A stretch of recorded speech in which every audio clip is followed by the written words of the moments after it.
Good to go? You guys feeling ready? Good to go. All right.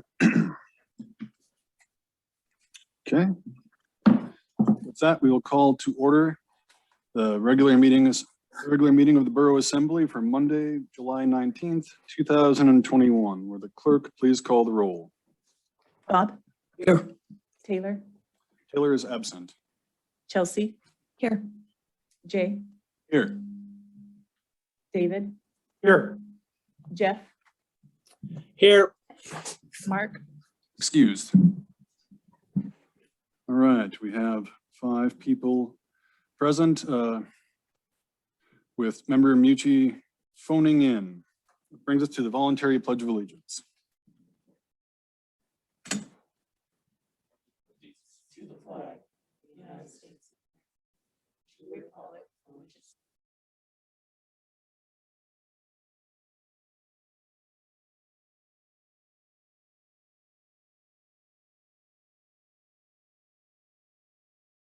Item number 3 is the approval of minutes. I would entertain a motion to approve the minutes for October 5th, 2020, October 9th, 2020, certification of the municipal election minutes, October 20th, 2020, special assembly meeting minutes, and July 6th, 2021, regular assembly meeting minutes. I would entertain a motion to approve those. Been Moved by member Lynn and seconded by member Tremblay. Before we go further, I noticed, or rather it was pointed out to me, that on the July 6th meeting, it has members, Member Norheim and Mayor Jensen listed as absent, but Mayor Jensen was excused. So if someone were so inclined, I would entertain an amendment to reflect that. Clerk Thompson.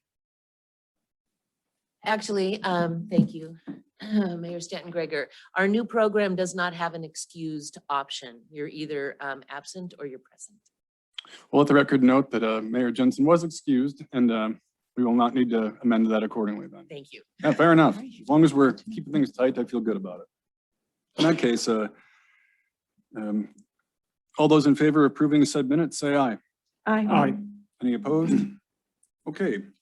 The approval of minutes passes unanimously, bringing us to item number 4, the amendment to approval of tonight's meeting agenda. I would entertain a motion to approve or amend.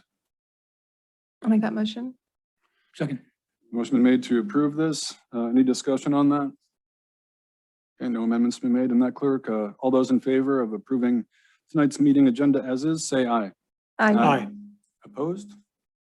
Okay, that also passes unanimously with no amendments going forward.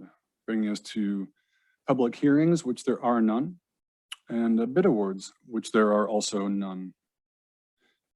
Therefore, we're item number 7, persons to be heard related to tonight's agenda. I see no folks in the audience unless anyone in the back wanted to testify to that. Are there any people on the Zoom call that would like to speak this evening? Clerk Regula. Yes, one moment. Not a problem. We have Tor Benson. Most excellent. Whenever you're ready. Okay, Tor, you're on. Yeah, can you hear me? Clear as day, Tor. Go ahead. Okay, good deal.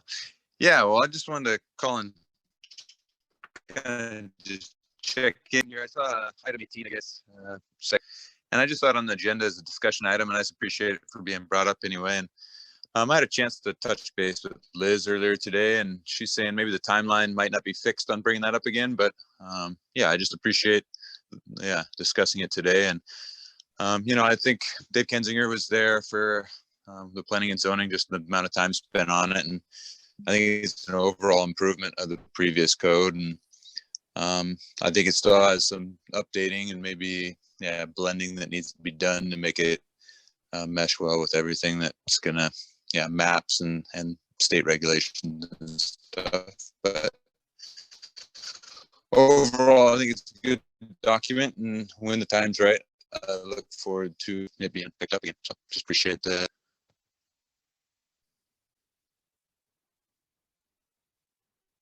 Still with us, Tor, or are you all good?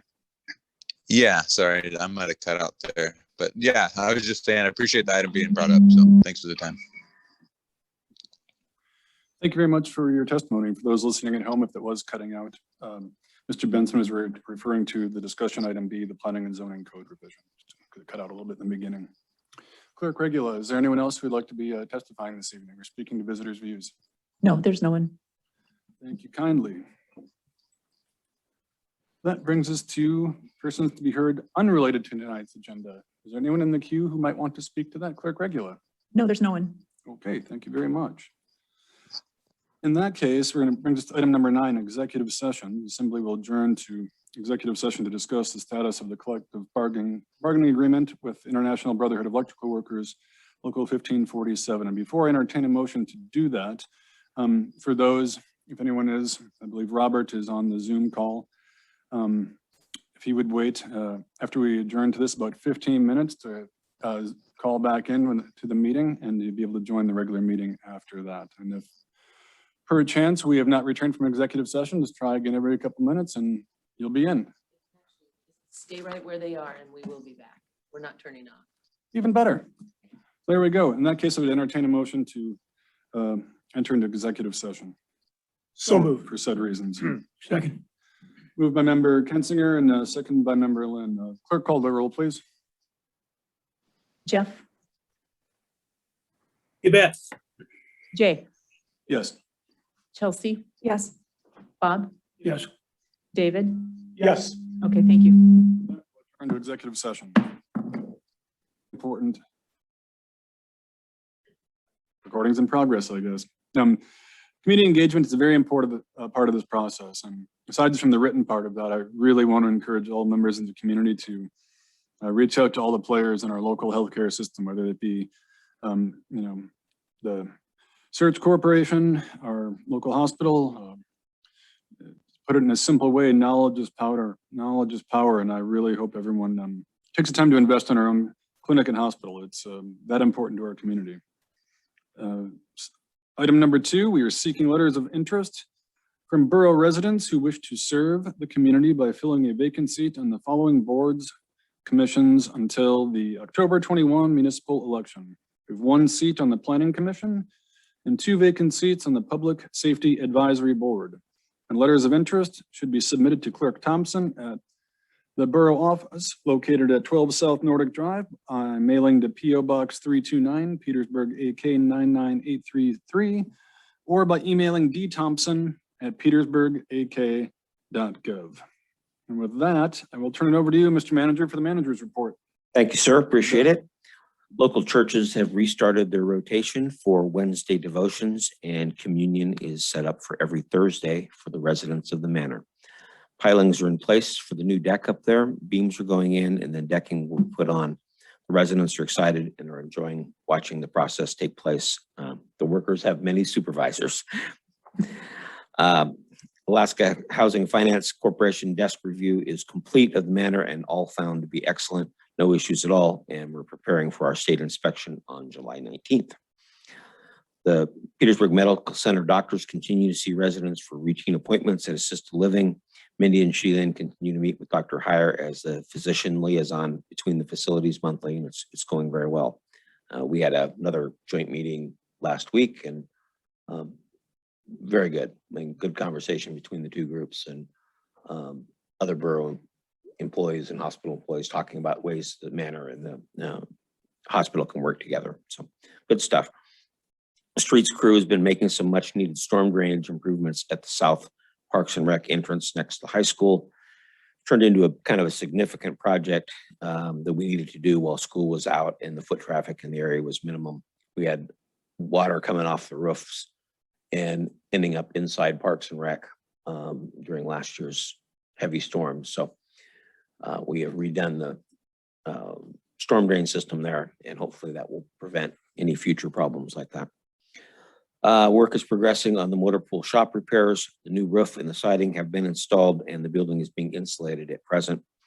Project is currently on schedule to meet the September 30th substantial completion date. Sanitation Department's 2 new 14-yard roll-off containers have arrived, are in service. These will help address the need for larger dumpsters to serve bigger construction and cleanup projects. We've been asked by local folks if we can get those available, and we now have them. Sam is working with the museum to address longstanding maintenance needs at that building and attending to his regular work orders in the other buildings. Congratulations to Ray, who passed his international code residential building inspector exam. First time out, and he's moving forward and meeting all the needs that we have for our building inspector and building official. Petersburg Visitor Industry Management Plan was recognized with the Alaska 2020 Planning Award for the best community plan. Congratulations to the Visitor Industry Working Group for their great work. Department of Natural Resources here in Alaska issued a final finding and decision recommending conveyance of 616 acres of state land at Thomas Bay. This is consistent with the preliminary decision reviewed by the Assembly on May 3rd. The decision has a 20-day appeal period. Barring any appeals, the decision goes into effect on August 6th. Since the Thomas Bay property is already surveyed, the next step is for the state to request a title report and draft a patent deed for borough review and approval. Once approved, the state will issue a patent deed. We have no idea how long that will take, but this is all part of the borough land allotment. It is moving forward, although slowly. Alaska Rural Water has completed the sanitary survey report, and the staff is reviewing the recommendations. Rockin' Road achieved substantial completion on the Scow Bay Pump Station project on July 7th. Various punch list items remain to be completed, but the pump station is working well and the site is looking good. Staff worked with Public Works on a sewer issue on Joa Street. Further repairs will likely be needed for a main that is unsupported and floating in muskeg and is settled in various areas due to driveway installations. The SEPA submarine cable project achieved a major milestone on the 4th of July. The failed cable was recovered and the new cable was laid during the holiday weekend. There's a need for temporary outages on July 21st and 22nd, 6 hours each day, to perform final terminations at the shore landing sites, and then one more in August for final commissioning of the new cable. The diesel plant in Blind Slough will be used to power the community while SEPA power is unavailable to Petersburg. So again, we will have power. It'll just be coming from our local sources. Congratulations to Sam Collum, who has completed his training, testing, and required apprentice hours and is now a journeyman lineman. Congratulations to Sam for all of his hard work to achieve his journeyman's card. Carl, how long is that? Is that a 4-year process? It's between 4 and 5 years. Yeah, so it's a huge 8,000 accomplishment. 8,000 hours, and it depends on where the schools fall, if you can take those and get those done. So Definitely deserves our congratulations. Our mechanic has been organizing the work at Crystal Lake to work on the lake level transducer, move logs and debris away from the dam, and airlift a new reel of armored fiber cable to the top of the penstock later that week. Petersburg PD received all of the equipment for the new E911 system, currently waiting on an installation date from the contractor. U.S. Coast Guard Lieutenant J.J. Sestero, who is the new Sector Juno enforcement, which is law enforcement, met with Petersburg command staff and talked about joint training and their ability to assist Petersburg. Last week, the harbor had a series of incidents that included a large vessel try to sink at the float and then a large pleasure vessel roll on the South Harbor grid. Harbor crew worked overtime and was able to save both vessels. Harbor stalls are full and there's a waiting list for permanent stalls. And Sandy is working on the cleanup of EOC related work and continuing her support of the pandemic response as the borough's emergency manager. We have formed an ad hoc committee to start looking at specifications for the new fire engine. The fire department and Sandy's staff will take the lead on that and then involve myself or Chris if needed when we get farther into the process. Thanks to the volunteers who participated in the 4th of July activities and assisted with community fireworks show. Wouldn't happen without them. Summer Stream and Bookworms, the library's 2 summer reading programs for kids, ended July 12th. Participants logged over 1,300 hours of reading and completed 900 learning challenges. Thanks to First Bank and the many other local businesses and individuals who make this program possible. The library's Helmy Jensen Community Room will open up for public reservations later this month. It's been closed for COVID reasons during this time, and we're getting it back open. And the Friends of Library, Petersburg Libraries had a successful book sale on July 3rd. Proceeds from book sales support programs at both the public and the school libraries. And that's it, unless there's questions. Questions for the manager? Member Lynn? Yep. Quick question, Steve, what's the status of the maintenance, looking at our pool facility with the painting and et cetera? I'm supposed to have a report this week from the contractor. It was delayed because I wanted to see what costs would happen related to the painting. That actually has been very difficult to find somebody who would actually even agree to even give a cost on it. So I'm not sure what that's going to look like yet. The supplies look like they are going to be here in time, and we've got the work scheduled to be kind of end of August, first part of September. We're going to try to work with the school around what's the best time for them. We don't want to interfere with school swimming stuff, but we'll need the pool, for some period of time, for probably a week each day, to add this equipment in. According to the contractor, they'll need it about 4 hours a day for that period of time. So we'd have to close for 4 hours. The rest of the time it could be open, so they can check equipment and make sure their install is going well. The painting is going to be the big deal, and whether or not we can afford to do that. Anyway, what we can see is we can't find anybody who does that kind of work. Thank you. Yes, sir. Member Mucci, anything for the manager this evening? No, thank you. Fair enough. Just thought I'd check in. Anyone else here at the dais? Anything for the manager? All right. Thank you, Steve. Much appreciated. There is no unfinished business tonight, which brings us to item number 16, new business. Item A, ordinance 2021-12, an ordinance authorizing the issuance of electric utility revenue bonds in an aggregate amount not to exceed 7.8 million to finance the Blind Slough Hydroelectric Refurbishment Project and the Scow Bay Standby Generation Project, and directing that this matter be submitted to the voters for consideration the next regular election to be held on October 5th, 2021. Again, this is our first reading. I would entertain a motion to do just that. So move. Second. Been moved by member Kensinger and seconded by member Lynn. The floor is open for discussion. And again, for those listening at home, since this is an ordinance, go through 3 readings, and the second one will have a public hearing. The floor is open to the assembly. Member Kensinger.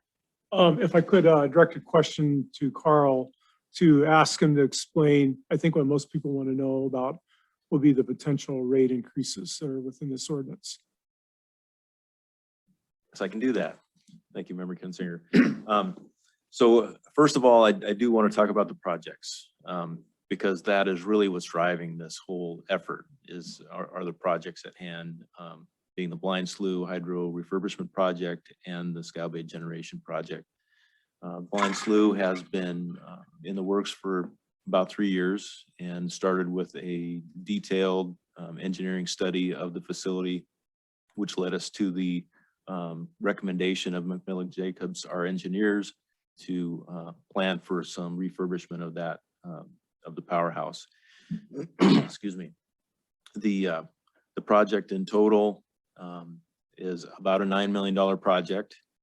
Progress to date has been, of course, the conditions assessment that was completed, as well as initial equipment procurement specifications, and an RFP went out. The assembly did approve the award of the equipment to Gilks Hydro, but that, of course, is dependent upon the financing for the entire project. That's where the bond issue comes in. The project is a large project, but it is very much needed so that we can refurbish that facility and continue to get low-cost hydropower out of that for many years. The Scow Bay Generation Project is born out of the fact that we are approaching our capacity for diesel generation in comparison to our peak loading in the wintertime. We're within about 5% of our standby capacity, which is cutting it a little bit too close. If we have a really cold winter time and we have an outage at SEPA, it's going to be very difficult to restore power. And then even if we get it restored, any blips in the system have the opportunity to trip off a generator. If one goes down, they're all going to go down. So it's a very precarious position we don't want to be in. I see both of these projects as being very important.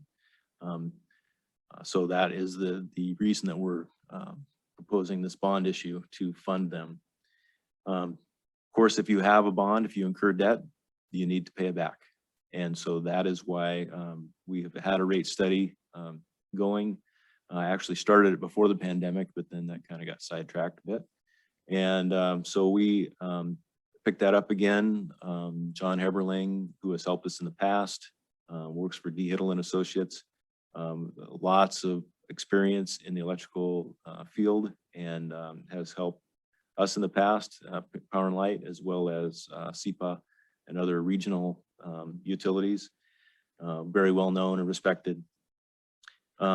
He's shepherded us through the rate study process, and in consideration of many factors, including likely increase in wholesale rates from SEPA, the cost of these projects, the debt service, and a capital project plan out for the next 5 years, that goes out to the next 5 years.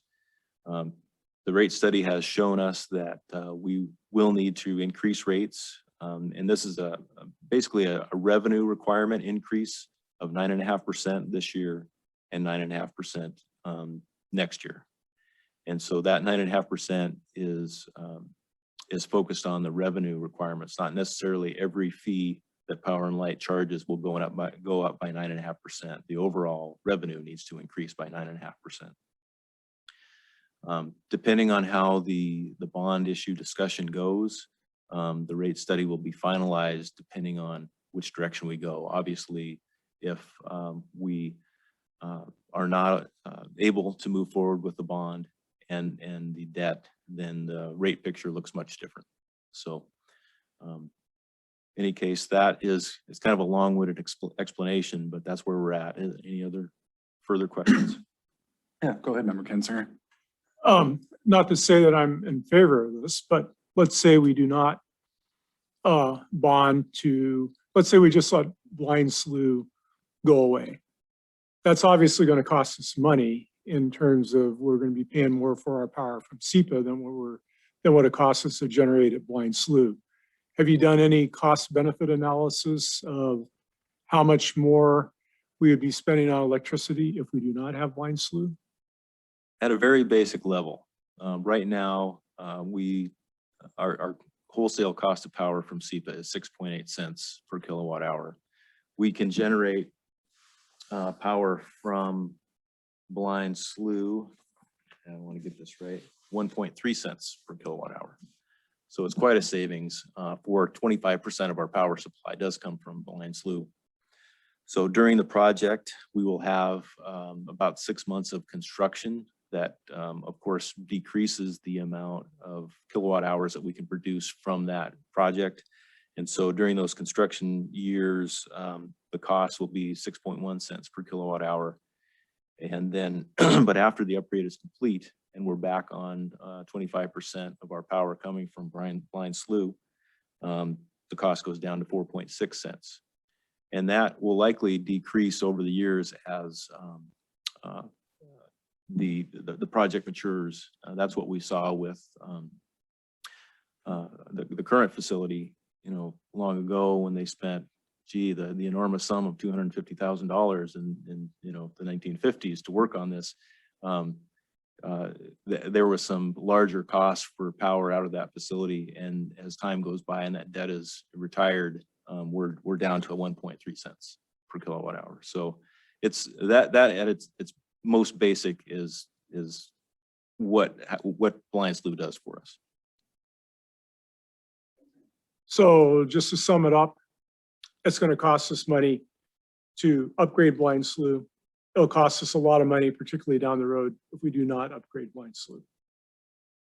And bear in mind that the SEPA, due to the submarine cable project, which also benefits Petersburg greatly, that is being finished up here next month, SEPA did incur a lot of debt to take that on, and they will be raising our wholesale rate, most likely We still don't know 100% what that will be, but Trey Actison was here a couple months ago and mentioned a 1/4 cent increase to the wholesale rate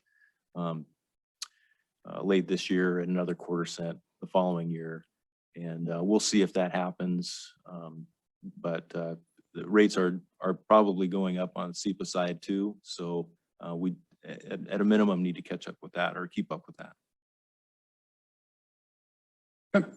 So following on my similar train of if we don't upgrade Blind Slough, I know that most of the time when we have to run our generators is when we lose power from SEPA for whatever reason. Now, if we don't have Blind Slough in the mix, then that's also going to require us to up our diesel generation capacity too, I would assume. Absolutely correct. Costs. Yeah, and costs, of course. And which is about 18 cents per kilowatt hour to produce power out of their diesel plant. So if I'm not adding these figures up in my head, I'm sure Jody has, but we're looking at substantial savings by undertaking this project versus by not doing this project. That's correct. Blind Slough does maintain stable rates for Petersburg. There's no doubt about it. The lesser cost of power production out of that facility does help the bottom line of the power utility and therefore stabilize the rates for our customers. Member Tremblay, go right ahead. My question is, when is the last time we've had a rate increase either like this or in general or? The last rate increase was done in 2015. So it has been a few years, no doubt. And at the time there was not this large of a project in the hopper. And now we've got two sizable projects, one that's very large and another one that is absolutely needed, smaller, but still significant. Member Lynn? Yep. On the SEPA side of that, it's been almost 20 years plus since there's been a rate increase too. So the rate increase I think Carl was talking about is what benefited us here. What we need to do to increase our facility here in one way or another. Is that correct, Carl? Yeah, I believe the 2015 increase was just a power and light increase that was approved by the assembly. And that only had to deal with changes in the utility itself. Right. And then if I remember last winter, we had several days we were getting very concerned about power consumption over the whole grid from here to Ketchikan because we were within a megabyte, I think, or two of actually maxing out SEPA's capacity through all three communities. It got rather tenuous. And so we really do need to keep our generators in very good working order and a little bit more capacity than what we currently have. I think we need to plan for, and I think that's what's in Carl's study. Am I correct? We'll be planning for keeping our system as dependable as we can. That includes not only fixing the current generation gap. What I'm calling a gap is not quite there yet, but we want to have more coverage than we do. And also planning for load increases over the next 10 years so that we know, say in 8 years, if we might need to think about another unit. We have some older diesel generators, a superior unit that is from 1957, a couple smaller Caterpillar units that are in 1970s vintage. And the consultant's going to look at possible retirements of some of those older units and replacement with modern, more efficient, dependable units. So that study, which is also on the agenda tonight, it does directly go into this decision. Member Mucci, you've been hanging out there quietly. Anything for Carl? I just have a question. Thank you, Mr. Mayor. You bet. On page 22 there, on the 7th, whereas that we're going down there, it talks about the project would cost approximately 6.7 million. And this is not to exceed 7.8. So I'm trying to, it might be in there and I haven't found it, but where's the 1.5 going to? Thank you. Yes, that's a good question. Two whereases down, it talks about the Scow Bay Standby Generation Project. And that project is estimated to cost 1.4 million and in total, and 70% of that is about 980,000. So that is part of the number. And then for the bond issuance costs, there's always a cost for attorneys to review things and for the bond bank to make this happen. That's about $100,000 that we're throwing into this issue as well. And as part of the bond issuance, we need to have some security for the bond bank. And that is in the form of a debt service reserve account that is held basically until the debt is retired. And that the amount of that account needs to be the equivalent of 1 year's payment of principal and interest. And so that's about another 420,000. So that's where all those numbers come together and equal the total 7.8. That answer Thank your you. question? Answers your question, Member Mucci? Yes, it does. Thank you very much. Of course. I'll chime in briefly. It's echoing what Carl said in terms of this financial interest of the borough. It pencils out very clearly, of course. And also, though, investing in that generator and re-upping with blind sloughs, it also provides us energy security here in Southeast Alaska, aside from the SEPA system. Obviously, that's our core, but energy security, especially in those colder months, is important to all of us in the borough. So we'll definitely be voting yes. Any further discussion from the assembly? Will the clerk please call the roll? David, Yes. Bob, Yes. Jeff, Yes.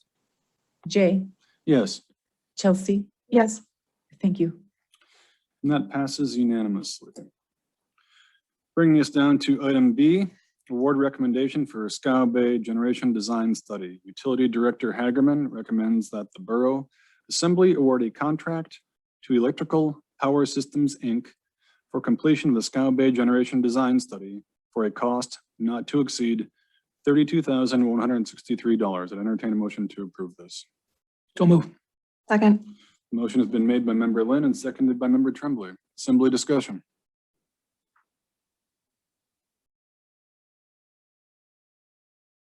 Member Mucci, if you like chiming in, or give you opportunity, not to put you on the spot. Not yet. Thank you. All right, sounds good. Not for myself, I feel like we covered some of this in the above related thing in Carl's clear monologue and description thereof of what we needed to know. Any further discussion from the assembly? Okay, clerk, please call the roll. Jeff, Yes. Bob, Yes. David, Yes. Chelsea, Yes. Jay. Yes, Thank you. and that also passes on a 5-0 basis. Brings us to item C, IBEW contract renewal. The Borough Assembly will consider approval of the IBEW collective bargaining agreement. I would entertain a motion to approve the IBEW collective bargaining agreement. So move. Second. Motion has been made by Member Kinsinger and seconded by Member Tremblay. Discussion from the assembly. Go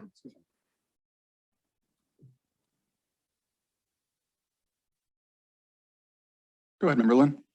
Well, thanks for the team that put this together. And I believe that listening to the group here, that the negotiations went much better than we had done previously with the PMEA. And I'm hoping that when we return to the table with PMEA, that we have much better and much easier negotiations than we have had to date.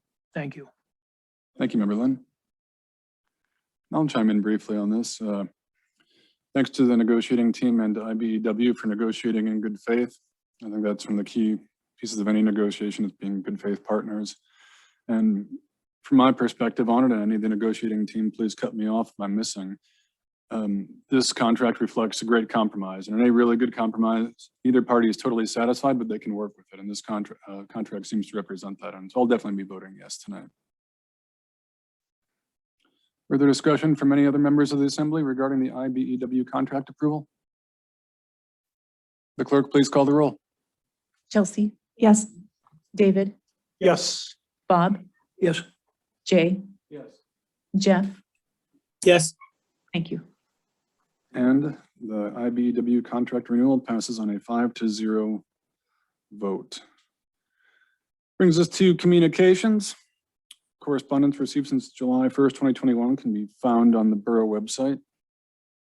The Petersburg Borough audit planning document. The borough's auditors have provided an audit plan for the year ending June 30th, 2021, and that can also be found on the borough's website. Is this correct, Clerk Regular? Thank you. Brings us down to item 18, assembly discussion items. A, American Cruise Lines. This discussion item was requested by Assembly Member Mucci, so I will give the floor to you, sir.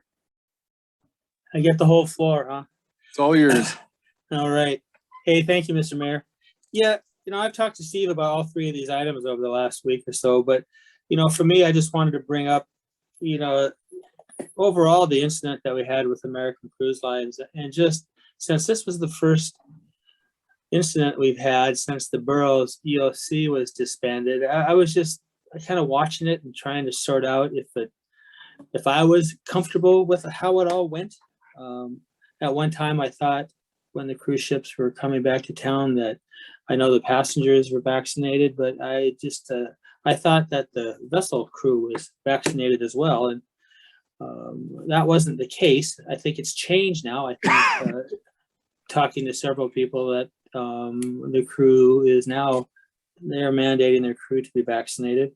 So I just think I just wanted to know if the assembly was happy with the way things went, if there are things that Steve would like to see done maybe a little differently.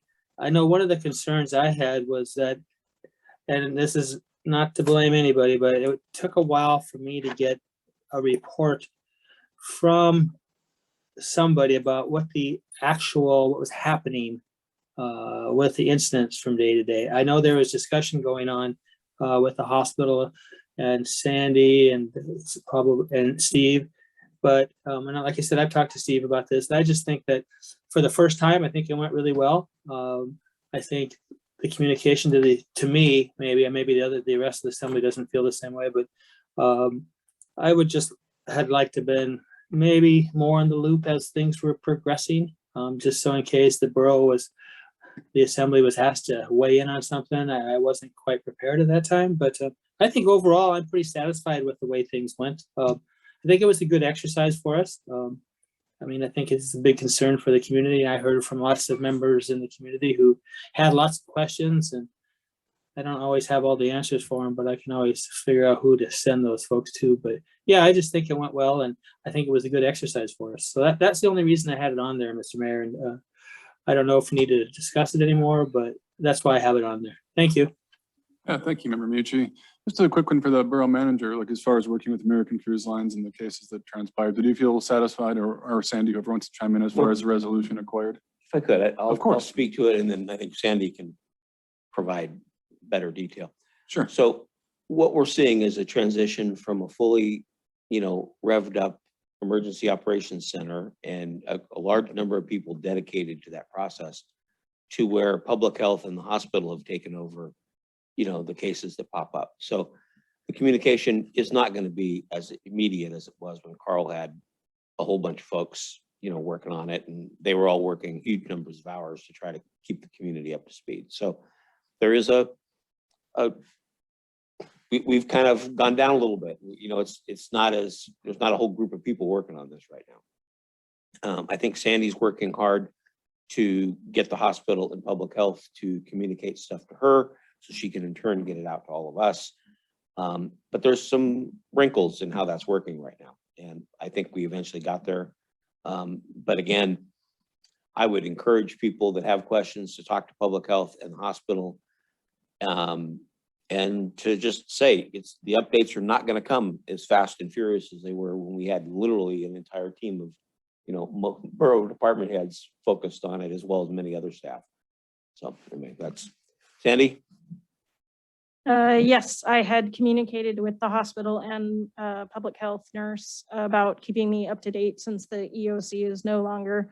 I, as the emergency manager, still want to be involved, and I'm attending meetings with the state, sending reports, things like that, kind of the pass-through person. So I had told Steve that I would keep him up to date on things.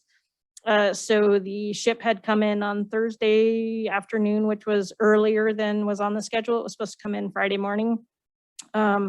Apparently they had a symptomatic passenger who had tested positive on an antigen test, and the ship wanted confirmation of that. So just for people who don't know, an antigen test, if you test positive and you are symptomatic, you are positive. You don't need a confirmatory test to prove that you're positive. If you are asymptomatic and you test positive, a confirmatory test would be a good idea.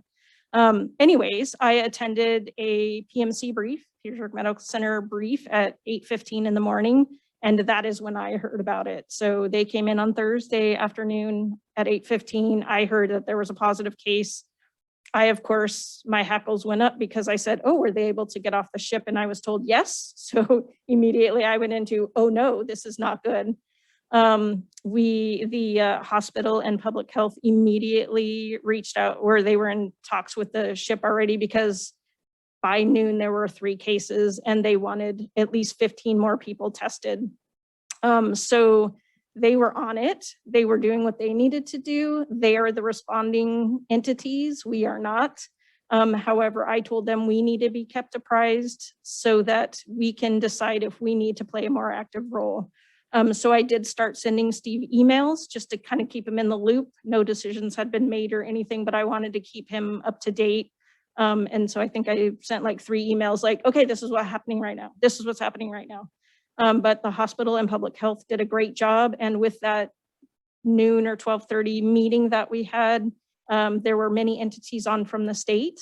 So DHSS and epidemiology and the state lab and other doctors and public information people and our people and PMC and all the people, all the players were there. The cruise ship industry had several reps on there as well, and they were very concerned about what was happening in our community. They had pondered going to Ketchikan. There was a person from Ketchikan on this call as well, and they were like, yeah, we don't think so. So they immediately made the decision to go back to Juneau and cancel the trip. So they called their people back. Unfortunately, people were already out on excursions and roaming about town, which was very unfortunate. But I think they did a pretty good job. I think the communication went well. I do kind of wish that I was in the loop just a tiny bit sooner, so that I could have notified Steve. And then I guess in the future, if you want to be notified as well, I can include the assembly. I thought my job at that point was just to notify my supervisor, who is Steve, and then he could forward it on as needed. But I will do whatever your wish is. Thank you for your continued efforts and professionalism, Sandy. It sounds like things went as well as they could have in that situation, at least on our end. So thanks for that. Any follow-ups from the Assembly? Member Tremblay? Yeah, thank you so much for the work you're doing to, yeah, this is a new situation, figuring out how to navigate this. Like for myself, I just wish it could be somehow even faster as we learn all this out loud in real time, because I was seeing, you know, the day that they were still going out into town, passengers from that ship were interacting with passengers from another ship, and all while a third ship, whose policy is still to not let people into town, but we're all hoping that that changes, heard about the news and we're like, oh, great. Like I'm sure our higher ups are very pleased that they've been sticking to this go around. So as we're all trying to commercially make summer the more viable than last summer, and so far it's going much better, hearing about this happening halfway through, and it's like, oh no, I don't know what could be changing for the rest of us. And so, you know, going forward, if there's a way to, once some things are known, figuring out how to let the chamber know so they can disperse it from there, because all of us doing front retail life, interacting with folks, you know, immediately as we're all talking about it, we're having face-to-face interactions, and I'm seeing other community members coming in who I know are vulnerable, and that, you know, that kind of like, that's where some of the disconnect, not even just from assembly side, just from public knowledge side, hoping we can dial that in even more, just because yeah, if we're going to be, between my paranoia and my allergies, I got a rapid test on Thursday. Otherwise, I'd definitely be wearing a mask here after interacting with passengers from the ship for a day plus. So I guess, yeah, I don't know if that's a question, just more of that was my feeling about it for the last week. And as we've been imagining what's next, hopefully this is the last, that's the dream, but this is the only version of this we deal with this summer. And now that it sounds like they might be tightening up some of their own policies, but yeah, just thank you again for figuring out how to navigate through this. And yeah, thank you. Sure. Thank you for that. So I do want to say that the hospital jumped to quick action as well. And the ship wanted to bring all these people to the hospital or the clinic to get tested. And the hospital was like, no, stay there. We'll come to you, because they didn't want that spread coming through town and whatever transportation they might take. Public health as well. So not only did they bring swabs to test people, but they brought vaccines to vaccinate the unvaccinated crew members that were willing. And public health went along to educate them as well.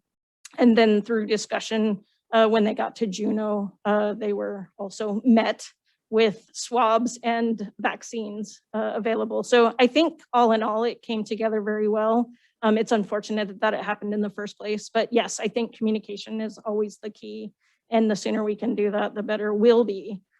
You mentioned your paranoia with sniffles or sneezes or whatever. I am wearing a mask today because I respond to EMS calls, and I am protected on the calls as well. And I am vaccinated. I'll say that publicly. However, that's not a silver bullet. And so I am trying to protect the people that I'm around just until I pass my little self-monitoring phase. And so the emphasis as well would be to test. Don't just assume that it's allergies. So I don't want everybody to be super paranoid, but I also, because there are sicknesses and allergies that are not COVID, we all know that. But just because you're vaccinated doesn't mean you're free. So thanks. Thank you, Sandy Dixon. Anything further from the assembly on that? Okay, we'll head down to item B, planning and zoning code revision. This discussion item was requested by Assembly Member Mucci, and we had a caller earlier on, Mr. Benson, touch on it. So the floor is yours, Member Mucci. Yeah, thank you, Mr. Mayor. Yeah, I don't want any action on it tonight. I was just looking for an update on where we were. I know it got put in the COVID deep freeze when it came from planning and zoning. I think it got kicked to us from planning and zoning. And I think they were eventually looking for us to kick it out the door. And I was just looking for an update on where we are, what's next with that document. And I know Tor talked about it a little bit. But if somebody could just, and it doesn't even have to happen tonight, but just some type of update on where we are and what is next with that document. Thank you. You bet. Can I speak to it first? And I'm going to test my memory banks here, and you guys are the one that called me out. If I remember this correctly, we've been March of 2019. There was a planning and zoning meeting regarding that topic. I believe Member Kensinger was a part of, and it would have either been the second meeting in March or the first one in April. We had that before us, and if I'm not mistaken, we sent it back to planning and zoning again. How'd I do? Yep. And you were going to speak to it too there before. Yeah, I mean, I was going to suggest we can have Liz come and speak to the assembly at the next meeting and, kind of give the rundown. I talked to her briefly about it, and it really, they want to regroup and talk about it a little bit and kind of what are the next steps? I mean, so to Assemblyman Mucci's point, kind of, okay, what is, now that we've had a year off worrying about COVID, let's reopen the file and figure out, okay, what's the next step on this? And have we rethought any of it? I mean, there was a lot of community involvement and discussion. A ton of work went into that document. So, I mean, it's not dead by any means, but, we were not spending a whole lot of time on it this past year, so. One second, David. So to put a fine point on it, then more or less the assembly needs to decide to take it up as a priority. There's that too. Yeah, Member Kensinger, sorry. Go right No, ahead. that's basically what I was going to say, is we need to decide if we want to do this or not. And I was on planning and zoning. That was a 2+ year process of many public meetings. And actually, my recollection, and I could be wrong, was the assembly actually passed the zoning revision. But then what happened was when we notified everybody and sent them a letter in the mail and said, hey, your property might be affected by this, then things kind of blew up, to put it mildly. And then it got kind of put on hold. We got a lot of good feedback. I think that's kind of what it took to get people's attention. It's unfortunate we didn't do that at the beginning of the process instead of the end of the process. I think that's an important lesson when if we do decide to take this up again, is that we notify the community and the affected landholders before we begin this process, instead of sending them a letter in the mail and saying, guess what? I think it'd be money well spent if we do that at the beginning of the process when we start this up again instead of the end. And that way we can deal with these issues and make it a better document. There's a lot of misunderstanding. A lot of people, and understandably so, it was a very complicated, many page document that I think a lot of us, even on planning and zoning, had a hard time understanding all the intricacies of it.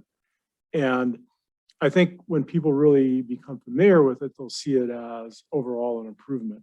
I know some people are going to have some heartburns with some issues. And as we heard, there's just a lot of people that believe we shouldn't have planning and zoning, period.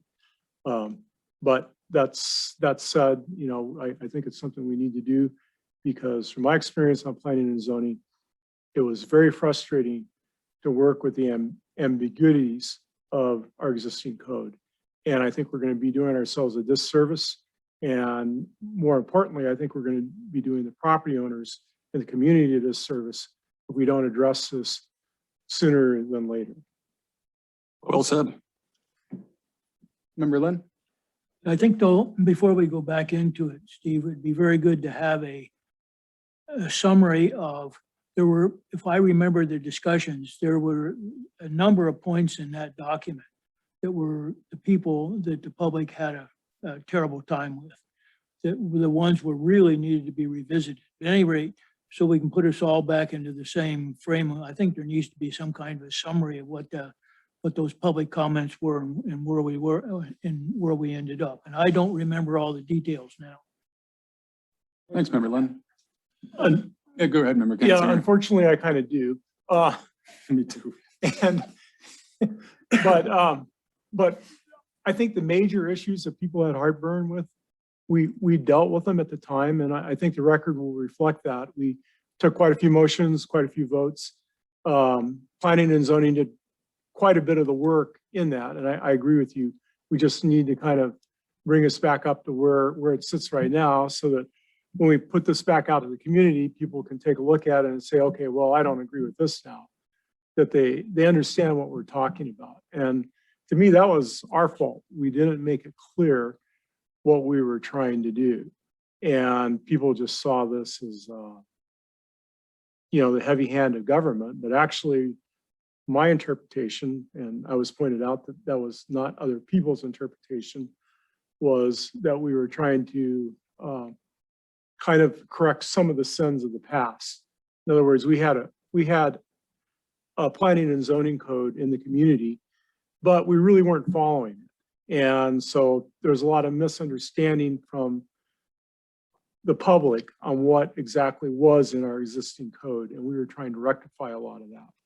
And I think if we're going to do this again, we need to ask planning and zoning, as you recommended, come up with a list of things that changed, where it sits right now, and give people enough time. Summertime's not a good time to do it, but sometime this fall, where they can start having some public meetings. Maybe we need to do it at assembly level, because my experience on planning and zoning, people just didn't really listen to it until we'd already made our decisions. And it'd been a lot better if we'd had that input beforehand. So maybe we need to think about having a joint work session with planning and zoning on this, or a public meeting with planning and zoning on this, where we're also sitting at the table, planning and zoning sitting at the table, and then we can invite the public in so that we all have the benefit of this, because it will be contentious. Further discussion from the assembly on this topic? We will be talking about it again before too long, I'm sure. That will bring us to item C, affordable lots and affordable housing. This item was requested by Assembly Member Muti. So once again, sir, the floor is yours. Thank you, Mr. Mayor. Try not to be long-winded here. Bottom line is, we need more affordable housing in Petersburg. One of the bigger conversations I have with folks is, how can young people move into Petersburg if there's no places to buy or no lots available? And I think, well, that's a good topic of discussion. One of the things I've kind of on the bandwagon for is, dependable childcare, and affordable housing kind of fits in with that as well. And I think the borough has lots available. I think there's some subdivisions up by airport subdivision that could be opened up with helps of other organizations, maybe PIA or Clinton Haida. But I don't want the community to turn into a place where young families can't afford to purchase a home or move to Petersburg, because the young folks in town are going to be paying more of the taxes than the retired people are. And I think we depend on young families to keep the school systems going. I know people like Petersburg, they'll come there and they'll purchase a home and live 2 or 3 months there and then go back to wherever else they're living. But I think the borough needs to have the discussion, again, I don't know if planning and zoning, but with PEDC and with folks in the planning department, trying to make more lands available for people to buy. And I'm not too concerned if we put land up there for community members to buy that the borough might not make a lot of money up front, but eventually once the house gets in, we'll see our revenues coming in from property taxes and stuff like that. So I just want to, there's people talking about small houses and ADUs and things like that, could be an answer to some of these concerns that I have, and I know other members of the community have. I mean, there's some forward-thinking contractors who put together some homes around town, and they get gobbled up with people who think that's a pretty good deal to come up here and live in a place that's has all the handicap access, and it's kind of made for older folks and stuff. But I think we need to really focus on having places for, as somebody told me, they said, someplace that my kid could come back here and move to and afford it. As we all know, housing is limited in Petersburg. So I just wanted to get the conversation started. I'll probably follow up with it later on in the summer, but yeah, I think it's a discussion that the assembly needs to drive. And I think that it's a region-wide problem. And I think Petersburg could help maybe keep that conversation going. So that's what I have there. And thank you very much for your time. Thank you, Member Michi. I completely agree. Affordable housing is the cornerstone of many successful small communities. Petersburg, no different, and it is going to be an ongoing dialogue, and need to be collaboration with lots of entities in the borough to move forward on such a complex issue. Did any other assembly members want to chime in on it? Member Tremblay, go right ahead. I'll be quick. I spoke to most of it at the radio today. As Member Kensinger pointed out as well, we do have land as a community that is uncommon for boroughs in Southeast.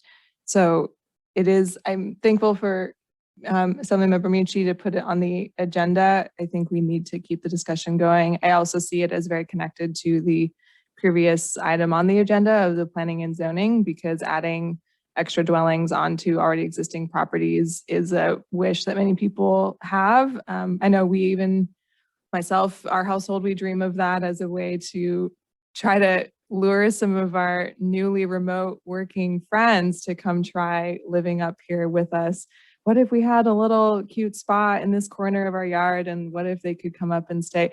And that's the kind of thing that we're needing to get creative with as a generation. And so having zoning and just basic buildings already reflecting that dreaming, I think would help us stand out as far as future places to go. It's not an Alaska problem, it's a nationwide problem, and positioning ourselves for the future, I think, is only a good thing. So thank you for bringing it up, and I hope we continue to get creative and look to other communities for what they're doing for our possible. We don't have to reinvent the wheel. Other folks are doing really great work. So it's just nice to get creative solutions and bring them together and talk about them. So thank you.